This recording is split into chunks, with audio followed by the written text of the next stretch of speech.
اللہ قیامت کے دن اس بندے کے تھوڑے عملوں پہ راضی ہو جائے گا کہ بندے میں نے تجھے رزق دیا، رزق کو تیری ضرورت تھی تو اس کے باوجود تو تھوڑے پہ راضی ہو گیا، شکر کیا، جا آج میں بھی تیرے تھوڑے عملوں پہ راضی ہو گیا.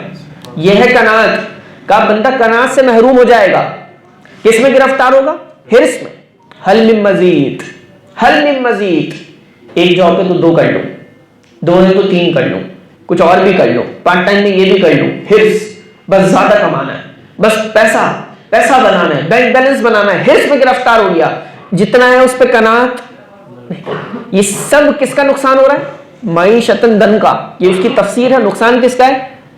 وَمَنْ أَعْرَضَ عَنْ ذِكْرِي، کہ جس نے میرے ذکر سے منہ پھیرا ہے، میری یاد سے منہ پھیرا ہے. رب فرمانا یہ سب اس کے ساتھ ہونا ہے. اور کہا مال و اسباب کی کثرت کے باوجود بھی، یار میں کیا عرض کروں، اس جملوں کی ترجمانی کیسے کروں. مطلب ایسی وضاحت کے ساتھ قرآن و حدیث میں لکھا ہوا ہے، اور معاشرہ پتہ نہیں کس ڈگ پہ چل رہا ہے. دوسروں کے آگے رونے ختم نہیں ہوتے کہ میں پریشان ہوں، میرا ذہن طبیعت سکون میں نہیں. جعلی ڈبہ عاملوں کے پاس پہنچ کے اپنی جیبیں خالی کروا لیتے ہیں. قرآن و حدیث پڑھا نہیں ہے. یہ حال ہے ہمارے معاشرے کا. اپنی جیبیں خالی کروانے کا شوق ہے. ڈبہ پیروں کے پاس پہنچ کے وہ کہتا ہے کمر میں درد ہے، سر بھاری ہو رہا ہے، گردن مڑی سے چل میرا بھائی 4 ٹکاؤ سے پیسے کھینچ لو اس سے. وہ خالی ہو کے آ جائے گا. قرآن نہیں پڑھے گا، علماء کے پاس بیٹھ کے نہیں سنے گا کہ تمہارے اوپر یہ کیفیت طاری کیوں ہوئی. سنے کہا مال و اسباب کی کثرت کے باوجود، صرف مال و اسباب نہیں، کہا مال اور اسباب کی کثرت کے باوجود بھی اس کے دل کو فراخی اور سکون میسر نہیں ہوگا. جس بندے نے اللہ کے ذکر سے منہ پھیرا، کہا اس کے پاس مال بھی ہوگا، جاب بھی ہوگی، اسباب بھی ہوں گے، اور اسباب ہوں گے، اور اس کے پاس کیا کہتے ہیں ورائٹیز ہوں گی، اپورچونٹیز ہوں گی، اور آپشنز ہوں گے کہ میں یہ بھی کر لوں، میں یہ بھی کر لوں، بہت کچھ ہوگا. کہا اپورچونٹیز ہونے کے باوجود، اسباب ہونے کے باوجود، مال ہونے کے باوجود، اس کے باوجود بھی اس کو دل کی فراخی نصیب نہیں ہوگی. دل کی فراخی مطلب ہوتا ہے دل پرسکون ہے. سکون ہے کہ اللہ کی راہ میں وہ بندہ نکال کے دے دے گا. اس کے پاس بہت کچھ ہوگا نا، پھر بھی جیب سے نکالتے ہوئے سوچے گا یار کم نہ پڑ جائے. دل کی فراخی، دل کا غنا نہیں ہے اس کے پاس. اور کہا پھر اس کو سکون میسر نہیں ہوگا. دل ہر چیز کی طلب اور حرص کے غموں سے بالکل غموں میں لگا ہوگا کہ یہ نہیں تو وہ کر لوں، وہ نہیں تو یہ کر لوں. ان چکروں میں یہ گھومتا رہے گا. صرف وجہ کیا ہے؟ بتائیں وجہ کیا ہے؟ اللہ کے ذکر سے منہ پھیرا. تو یہ ساری تفسیر ہے نا اس کی. اس کو سمجھ کے اٹھے. یہ کوئی عام بات نہیں ہے. میں نے جو بھی ایڈریس کیا ہے نا تھوڑے معاملات، یہ ساری چیزوں میں گرفتار کیوں ہو بھائی؟ اسی وجہ سے تو ہو آپ اللہ کے ذکر سے دور ہو، آپ دین سے دور ہو، قرآن سے دور ہو، نماز سے دور ہو، علماء سے دور ہو. تو پھر آپ پہ کیسے گرم ہو؟ آپ کا دل کیسے سکون میں آئے؟ اس سے بھی بڑے لیول کی بات تو یہی کہ آپ بے روزگار ہیں. پہلی پریشانی میں لوگ، آپ بے روزگار ہیں، آپ ان کو دیکھیں جو صاحب روزگار ہے وہ بھی پریشان ہے. بھائی کیوں پریشان ہے؟ آپ سب اس لیے اور میں سب اس لیے پریشان ہے کہ ہم نے قرآن کو چھوڑ دیا، ہم نے دین کو چھوڑ دیا، ہم نے دین سے منہ پھیرا. یہ وجہ پریشانی کی. حضرت علی کرم اللہ وجہ الکریم کی ایک روایت سنیں، اختتام کرتے ہیں. حضرت علی کرم اللہ وجہ الکریم سے روایت ہے اور بڑی ہی کمال بات ہے کہ گناہ کی سزا کی 3 قسمیں ہیں. کتنی قسمیں؟ 3 قسمیں. اللہ اکبر کبیرہ الحمد کثیرہ. کہ گناہ کی سزا کی 3 قسمیں ہیں. ایک مرتبہ درود شریف پڑھ لیں. اللہم صلی علی سیدنا و سندنا محمد معدن الجود والکرم والہ وبارک وسلم. یہ بہت اہم حدیث ہے. اصل میں اسے مس نہیں کرنا چاہتا، تو میں آپ کو چاہتا ہوں میں سنا کے اس کو اختتام کرتا ہوں. اصل میں دیکھیں، جب آپ ابھی ہم نے عرض کیا نا، جب دین کے معاملات ہوتے ہیں نا تو اس میں رکاوٹیں بھی پھر کچھ الگ انداز سے ہوتی ہیں نا. عامر بھائی پتہ نہیں کہاں تھے، کب سے ہمارا مائک ہمیں تنگ کر رہا ہے، اسپیکر تنگ کر رہا ہے. تو ابھی آپ کے سامنے ہو رہے تھے معاملات. تو شریر جنات بھی کچھ ہوتے ہیں نا، یہ بھی ایک مخلوق ہے، تو پیچھے لگ جاتی ہے ان کی برائی کر دو. تو شریر جنات جو ہے نا وہ برداشت نہیں کرتے دین کا کام. یہ ٹیکنیکل چیزوں میں بھی پرابلم کرتے ہیں. کبھی آپ کا اسپیکر خراب ہوگا، کبھی آپ کا مائک خراب ہوگا، کبھی آپ کا دماغ خراب ہوگا. کیونکہ جب یہ تنگ کرتا ہے تو کوئی بندہ ڈسٹرب ہوتا ہے، پھر وہ غصے میں آ جاتا ہے. تو یہ ساری چیزیں جو ہے نا، وہ ماحول، جو انوائرمنٹ جو آپ کا ڈسٹرب ہوتا ہے نا، اس انوائرمنٹ ڈسٹرب کرنے میں نا یہ شیاطین کا کام بھی ہوتا ہے کہ بندے ڈسٹرب رہے، یار کیا مزہ نہیں آ رہا ہے بہن سننے میں، اتنی تنگی، اتنا اسپیکر ہی ڈسٹرب ہو جائے. آپ کا اسکالر، آپ کا عالم ڈسٹرب ہو جائے کہ جس نے ذہن حاضر رکھ کے ڈیلیور کرنا ہے قرآن و حدیث، وہی کہے ہاں بس صحیح، نپٹاؤ، ختم کرو. سمجھ بات ہے. اور آپ کا مقابلہ کس سے؟ شیطان سے، شیاطین سے. تو ہمت تھوڑی ہارنی ہے، ڈٹ کے مقابلہ کرنا. اسپیکر نے تنگ کر دیے تو کیا ہے، درس تو پھر بھی ہوگا. سمجھ رہے بات؟ تھوڑا سا ذہن اور مزاج ڈسٹرب ہو گیا تو کیا ہے، درس تو پھر بھی پورا ہوگا. اس انداز سے بیٹھیں گے نا جذبے کے ساتھ تو شیاطین بھی دم دبا کے بھاگیں گے. معذرتاً کہہ رہا ہوں. حدیث سنیں. حضرت علی کرم اللہ وجہہ الکریم سے روایت ہے، تفسیر کبیر میں حدیث موجود ہے. نبی علیہ السلام نے فرمایا گناہ کی سزا کی 3 قسمیں. بندہ گناہوں میں جو زندگی گزار رہا نا، کتنی قسمیں؟ 3 قسمیں. کا معیشت کا تنگ ہو جانا، اس بندے پہ معیشت تنگ ہو جائے گی. معیشت سے مراد یہی ہے کہ اس پہ روزگار تنگ ہوگا، زندگی تنگ ہوگی، دل بے سکون ہوگا، یہ ساری کیفیات میں بندہ رہے گا. گناہ کی سزا ہے اس کے. کا وہ مشکلات کا شکار رہے گا، جو گناہوں میں مبتلا رہے گا وہ مشکلات کا. تیسری سزا سنیں، اور انتہائی میں کہتا ہوں خطرناک سزا ہے، اور آج کے معاشرے میں آپ کو یہ دیکھنے کو ملے گی. بغیر اللہ کی معصیت کے روزی اس کو حاصل نہیں ہوگی. اللہ اکبر. گناہ کی سزا بیان ہو رہی ہے. تیسری سزا، پہلی سزا کیا ہے؟ معیشت تنگ ہوگی. دوسری سزا کیا ہے؟ مشکلات میں گرفتار رہے گا. تیسری سزا یہ ہے کہ اللہ کی معصیت کے بغیر اس کو روزی حاصل. اب سمجھیں اس کو، اللہ سے روزی دے گا کیونکہ گناہوں میں مبتلا ہے نا، اللہ سے روزی تو دے گا، اس کو جاب بھی ملے گی، لیکن وہ جاب ایسی ہوگی کہ اس میں اللہ کی معصیت ہوگی. معصیت یعنی نافرمانی. اس کو اس جاب کے دوران، جاب کے ٹائم پیریڈ میں یا روزگار حاصل کرنے میں کچھ نہ کچھ اللہ کی نافرمانی کرنی پڑے گی، پھر جا کے وہ پیسے حاصل کرے گا. یہ اس کی گناہ کی سزا ہے. جو زندگی میں گناہ کر رہا ہے نا، حضور علیہ السلام نے فرمایا گناہوں کی 3 سزاؤں میں سے تیسری سزا یہ ہے کہ بندے کو اللہ کی معصیت، اللہ کی نافرمانی کے بغیر روزی نہیں ملے گی. انتہائی دردناک سزا ہے کہ بندہ یار کوشش کر رہا ہے، اسے جاب بھی ملی ہے، روزگار بھی مل رہا ہے، اس کے باوجود اس کا روزگار حلال نہ رہے تو پھر کیا فائدہ؟ وہ حلال روزی نہ اپنے گھر لا سکے تو کیا فائدہ؟ وہ اپنے بچوں کو، اپنے گھر والوں کو حلال نہ کھلا سکے تو کیا فائدہ؟ کیوں؟ کیونکہ اس روزگار میں کہیں نہ کہیں وہ اللہ کی نافرمانی کرے گا. کہیں رشوت لینی پڑ گئی، کہیں سود لینا پڑ گیا نعوذ باللہ، کہیں اس نے ہیر پھیر کر دی، کہیں جوا کر دیا، کہیں ڈنڈی مار دی. کچھ نہ کچھ کر رہا ہے وہ اپنی جاب میں، اس کو مل ہی نہیں رہا اس کے بغیر. اس سے پوچھو یار یہ نہیں کرو تو کہتا ہے اس کے بغیر ملتا ہی نہیں، کیا کروں میں، میری مجبوری بن گئی ہے. یہ تمہاری مجبوری بنی نہیں ہے میاں، یہ تمہاری نہیں مجبوری بنی، یہ تم سزا میں گرفتار ہو، اپنی سزا بھگت رہے ہو. اس سزا سے نکلنے کے لیے تمہیں ہجرت کرنی پڑے گی. کون سی ہجرت؟ کون سی ہجرت؟ صحابہ کرام سے، صحابہ کرام نے حضور علیہ السلام سے پوچھا، حضور علیہ السلام اے نبی آپ بتائیں افضل ہجرت کون سی ہے، کون سی ہجرت افضل ہے؟ تو حضور علیہ السلام نے پتہ کیا فرمایا؟ فرمایا سب سے افضل ہجرت یہ ہے کہ بندہ گناہوں سے ہجرت کر کے نیکیوں کی طرف آ جائے. نیکیوں کی طرف آ جائے، یہ ہجرت افضل ہے. جب آپ یہ ہجرت کر لیں گے، نیکیوں کی طرف، دین کی طرف آ جائیں گے تو پھر زندگی میں سکون ہوگا، دل میں سکون ہوگا، اور آپ کو اللہ کی نافرمانی کر کے روزی حاصل نہیں کرنی پڑے گی. پھر آپ کو ایسا ماحول ملے گا کہ آپ جاب بھی کر رہے ہوں گے، نمازیں بھی پڑھ رہے ہوں گے، ذکر بھی ہو رہا ہوگا، جس طرف بیٹھیں گے جاب کے دوران دین کی بات بھی ہو رہی ہوگی، اللہ ایسی روزی دے گا. تو بھائی گناہوں کی سزا میں سے تیسری سزا میں گرفتار اگر کوئی ہے تو سوچے کہ یار مجھے ایسے روزی کیوں مل رہی ہے کہ میں گرفتار ہوں، کسی نہ کسی طرح اللہ کی نافرمانی مجھ سے ہو جاتی ہے، کیوں؟ دیکھیں ایک بات یاد رکھیں، اور آخری بات ہے، وہ بات یہ ہے کہ سب سے دردناک منظر میں بتاؤں اس دنیا میں کیا ہے، اپنی ذاتی رائے دے رہا ہوں، کہ کسی بندے کو کسی بندے کے آگے شرمندہ ہونا پڑے، کیونکہ لوگ بڑے ظالم ہوتے ہیں، لوگ معاف نہیں کرتے، لوگ بھولتے نہیں ہیں، لوگ ذلیل کرتے ہیں. ایک بندہ بندے کو ذلیل کرے نا، یہ بڑی دردناک بات ہے کہ بندہ ہو کے بندے پہ حکمرانی کرے، بندے کا اپنے نعوذ باللہ من ذالک خدائی کا ایک انداز اپنائے کہ یہ انداز نامناسب ہے کہ بندے کو بندے کے آگے شرمندہ ہونا پڑ رہا ہے، نادم ہونا پڑ رہا ہے. وہ کھڑا ہوا ہے اور دوسرا بندہ اپنے آپ کو کچھ سمجھ رہا ہے اور اسے ذلیل کر رہا ہے. کیوں؟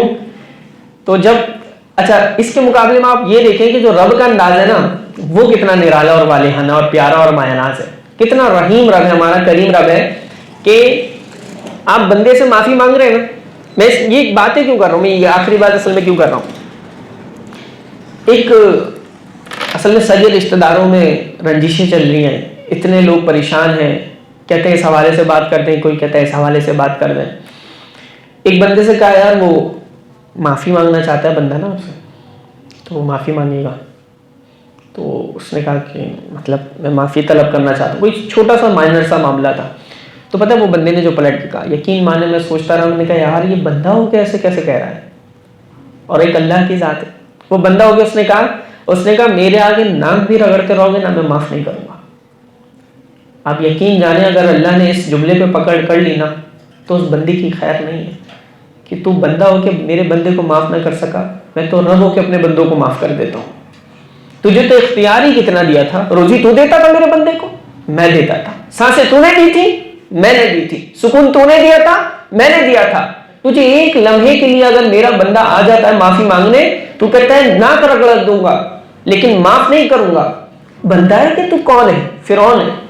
تو بندہ ہے. اور رب کا انداز کیا ہے؟ اتنی نافرمانی کرو، اتنا ناراض کرو رب کو کہ تمہارے زمین سے لے کے آسمان تک کے گناہ بھر جائیں، اور پھر تم ہاتھ اٹھاؤ اور ہاتھ اٹھا کے تم کہو یا اللہ.